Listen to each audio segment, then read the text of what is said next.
আমার এই বোনটা কিন্তু মাশাআল্লাহ অনেক সুন্দর। ইভেন এটা নিয়ে আমি ওকে এখানে খেপাচ্ছিলাম এবং ও একটু শাই ফিল করতেছিল। আসলে একদমই বাসায় ছিল নরমালি, আর এইভাবেও আসলে ক্যামেরার সামনে আসতে চাচ্ছিল না। বাট বোন যেহেতু ব্লগার, একটু তো পেরেশানি নিতেই হবে, তাই না?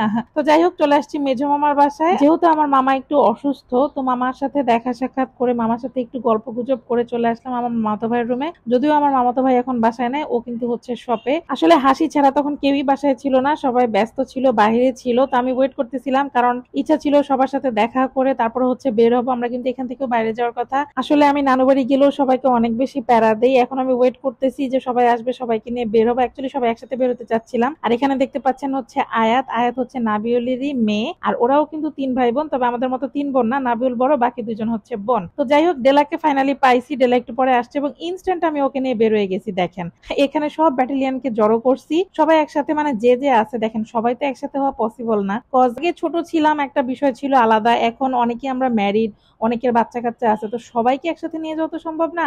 যতজনকে আমি পারছি ওই যে সবাই জানে যে আমি আসছি, যেহেতু বেড়াতে একটু খাবেই। দেখেন সবাই রেডি হয়ে গেছে, আর আজকে কিন্তু ইসাবা আমাদের সাথে যাবে। আমরা যাব হচ্ছে কালার রুটি খাইতে, আর এটাই সেই ব্লগ যে ব্লগে আমরা কালার রুটি খাইতে যাব। তো মোটামুটি এখানে একটা ডিসকাশন চলতেছে যে অ্যাকচুয়ালি আমরা কোথায় খেতে যাব, যদিও আমি রাজশাহীর ওরকম কিছুই চিনি না। মাঝখান দিয়ে আরেকটা কথা বলি, ডেলার কোলে আপনারা কাকে দেখতে পাচ্ছেন জানেন? এই যে পিছনে দেখতে পাচ্ছেন শিভা, ওকেও আমি তারা দিয়ে হচ্ছে রেডি করাইছি, ওই যে খালামণি। আর ডেলার কোলে এই যে এটা হচ্ছে আমাদের আয়না মামনি। আয়না মামনিকেও ফাইনালি আমি ওখানে পাইছিলাম। আর আয়না হচ্ছে আমাদের এই যে শিভা, শিভার মেয়ে। তো যাই হোক, অটোতে উঠে আমি ভিডিও করতে যেতে একটা ব্যাকশট খেলাম, ভিডিও করতে গেছি আর লাইট অফ হয়ে গেছে। আর ওই টাইমে হাসির যে কি হাসি ছিল। আর এই যে আমাদের আয়াত, আজকালকার বাচ্চারা কত অ্যাডভান্স দেখেন। আমার খালামণি, এখানে হচ্ছে ফাতেমা।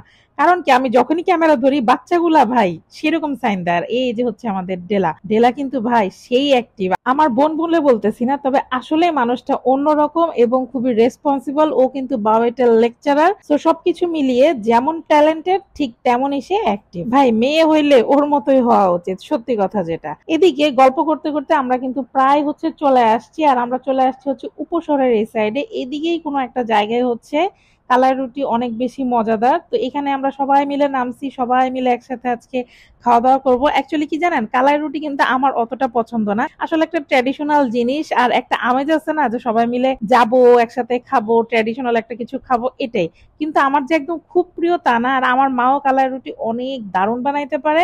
আগে তো কালাই রুটির আটাটা আম্মু সবসময় রাজশাহী থেকে নিয়ে আনায় রাখতো, বাট আম্মুরও এখন বয়স হয়েছে, ওইভাবে পারে না। তারপরও কিন্তু আমার আগের ব্লগে আপনারা চেক করলে পাবেন, আম্মু যে বাসায় কালাই রুটি বানায়, আমরা আমাদের ছাদে যে পিকনিক করছিলাম ওইটার ব্লগ কিন্তু আছে, যদিও বা সেটা গত বছরের ব্লগ। তো যাই হোক, দেখতে দেখতে কিন্তু আমাদের কালাই রুটি চলে আসছে। দেখেন দেখতে অনেক ভালো লাগতেছে। আর আমরা সাথে হচ্ছে অনেক কিছু নিয়েছিলাম। খাবারের টেস্ট নিয়ে নেক্সট ব্লগে দেখা হচ্ছে। আল্লাহ হাফেজ।